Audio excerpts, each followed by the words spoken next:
Hello, welcome you guys to ACHIEVER'S Academy. Today we are going to talk about limit of a function. What do you understand by limit of a function? The limit of a function at any point can be described as the behavior of the function at a particular point. Please, I want you to take note that for every limit, there must be a function for it to be well defined in its continuity. And then when you are going to talk about limits, you are not going to mention function, because function can be defined as a rule that establishes a relationship between each element. And before you can have a limit, there must be a function, as you all know that.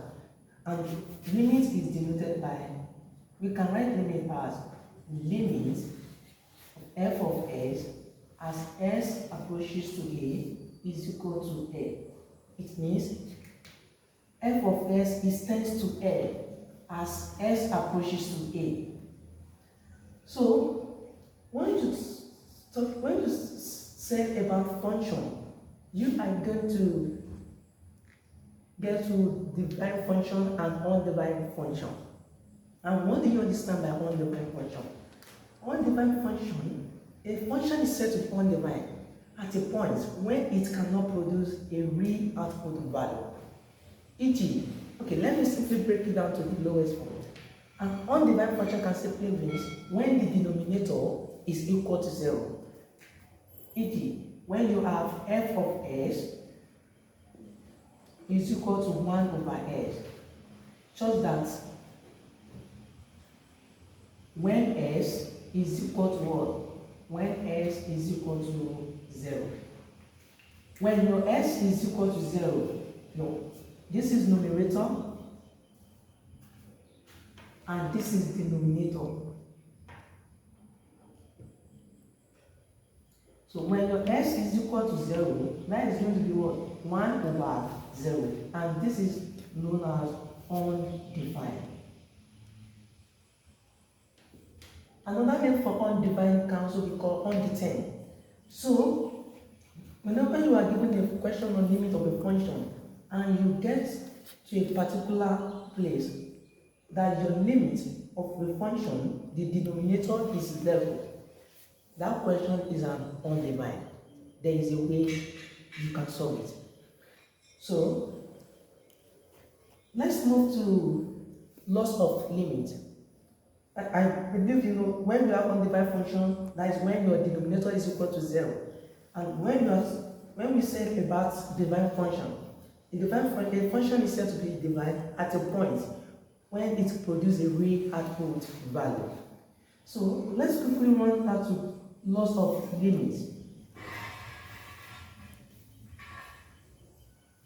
Loss of limits. We have loss of limits, we have general loss of limits, and we have the important loss of limits, which is known as this.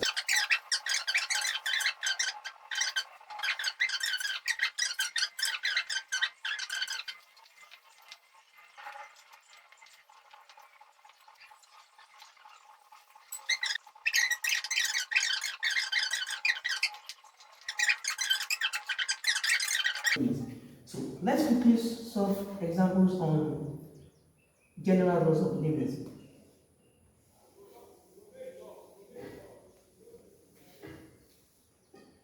Example 1. Evaluate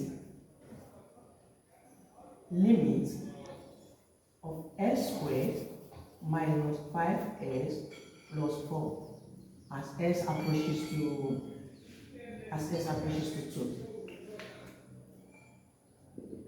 If you look at this question, this is a limit, and the limit is telling us that whenever you see s, you put what? 2. So it can also be called direct substitution method. So direct substitution means when you see s, whenever you see s in this place, you are going to put what? 2. And s is known as what? 2. So the question is going to start as limit of s squared minus fs plus 4 as s approaches to 2. And we have limit of 2 raised to power 2 minus 5 into 2 plus 4. as s approaches towards 2. So it's going to be 2 raised to power 2, you have what? 4 minus 5 times 2, 10 plus 4. So that is going to have what? 4 plus 4, 8 minus 10. So the answer is going to be minus 2. So the limit on s squared minus 5s plus 4 as s approaches to 2 is going to be what? Minus 2. Firstly, you take the limit. Whenever you see s, you are going to put what? 2. We call that method a direct substitution method. So let's look at another example.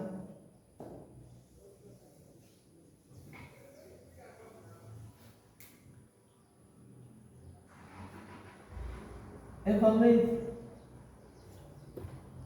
So evaluate limit of s squared minus 8 over s squared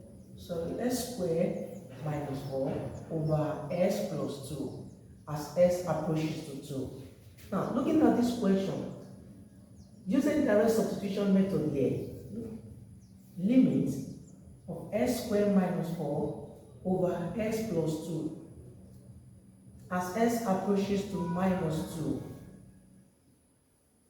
So when you are using direct substitution method in this case, it's going to be minus 2 raised to power 2 minus 4 over minus 2 plus 2. So you are going to have minus 2 raised to power 2 is going to give you 4 minus 4 over minus 2 plus 2 is going to give you what? 0. So this function is known as what? Undetermined function, which is called undefined.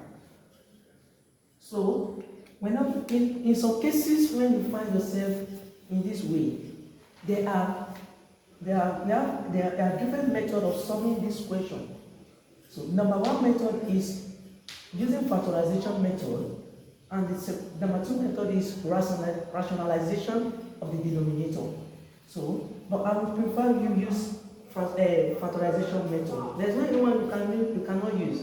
So let's use factorization method. So if you want to use factorization method, let me quickly cite an example. This method of x squared minus 4 is known as difference of 2 squared. Look at this, a squared minus b squared. Whenever you have a squared minus b squared can be expanded into a plus b and to a minus b.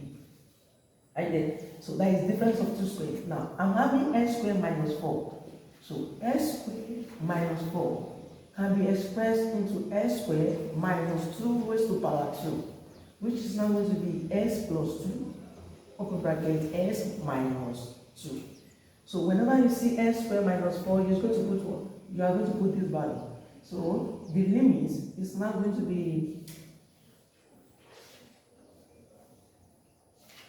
s plus 2 into s minus 2 over s plus 2 limit as s approaches toward minus 2. So look at this and this, they are the same. So because they cancel each other, so what is left is what? Limit as s approaches to minus 2 is equal to what? S minus 2. So now you can use your direct substitution method, which means whenever you see s, you are going to input the value of minus 2. So the answer is now going to be minus 2, minus 2. So that is, we are going to have minus 4. So please, I want you to like and subscribe to this YouTube channel. Thank you very much. So our answer is what? Minus 4. So it's very simple. Whenever you are having a question like this, and you input your value, which is s minus 2, and the denominator is 0, and don't forget that we said that when your denominator is equal to 0, that is unmodified. So there are many ways you can solve your question. So when you find yourself in these cases, like when your answer is equal to 0 as the denominator, so is that using factorization method or rationalization of the denominator? So I prefer to use the factorization method. So this is difference of 2 squared. So this form can easily be expressed as what? S plus 2 into bracket what? S minus 2. If you open this bracket, you are going to arrive at the same thing here. So now, once you open the bracket, so this and this are the same thing. So they cancel each other. So it's left with what? S minus 2. So now you can use a direct substitution method, known as what? Whenever you see minus 2, you are going to put it in what? In S. So which is minus 2 minus 2. Your answer is equal to minus 4. Thank you very much.